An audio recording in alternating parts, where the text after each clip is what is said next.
Hey, what's going on guys? My name is Alex and welcome back to another video.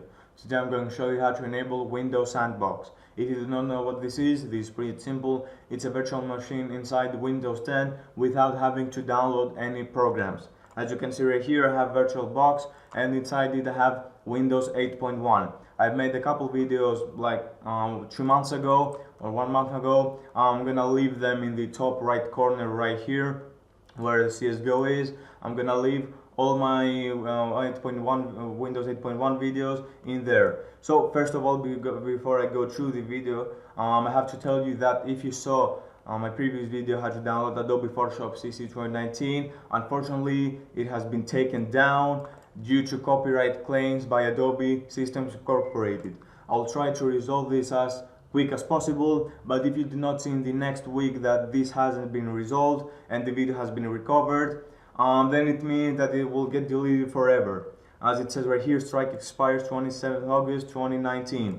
I think if this expires, then I cannot recover the video anymore. So I'll try to recover it as quick as possible. So let's get straight to the point of this video. What you need to do is pretty simple. Just go to start right here and type turn Windows features on or off. The first thing, just type turn and it will pop up. Open that and it will load everything here. Now we will need to enable two things. First of all, the Windows Sandbox. Just scroll down to the end and you will see Windows Sandbox enables the dependencies required to run Windows Sandbox scenarios. Just check the box right here, and right now we'll need to go back to the top and enable Hyper-V. This, as it says here, provides services and management tools for creating and running virtual machines and their resources. So that's like Hyper-V improves performance in virtual machines. And yeah, after you click OK, it's gonna download the required files. Well, as I said in the start that it does not require programs. Well, it downloads the files that it needs to run Sandbox. And after that finishes, it will require you to restart your computer.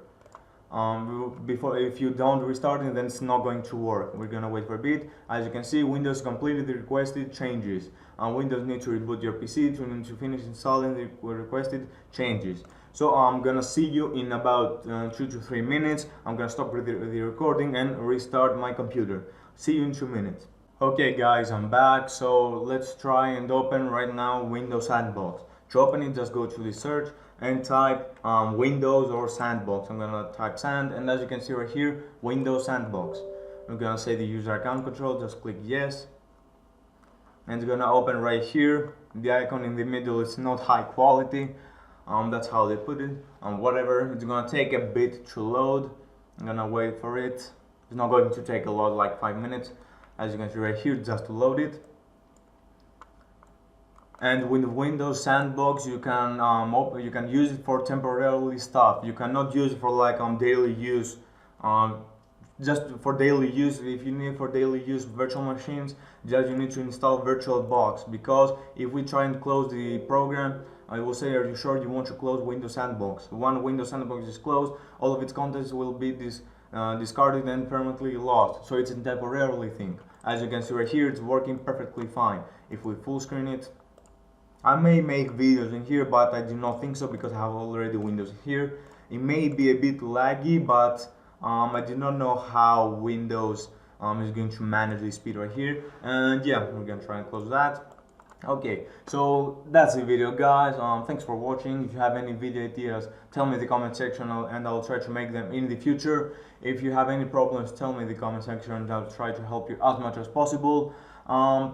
Thank you for watching. Like, subscribe and share, and I'll see you in my next video. See ya.